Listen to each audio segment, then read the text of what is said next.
দারুণ বৃষ্টির সকাল, বৃষ্টির সকালে কি সুন্দর রাস্তাঘাট ভিজে আছে, মানুষ নাই।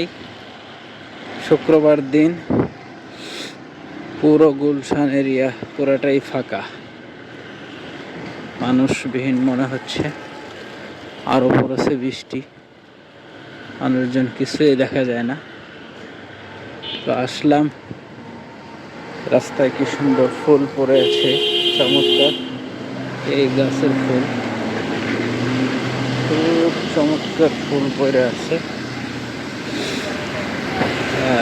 গুলশানের বাংলাদেশের সব থেকে বড় যে বিল্ডিংটা হওয়ার কথা, সেটাই যে পড়ে আছে দেখতে পাচ্ছেন। এখনো হয় নাই, হবে সামনে, এখনো হয়নি।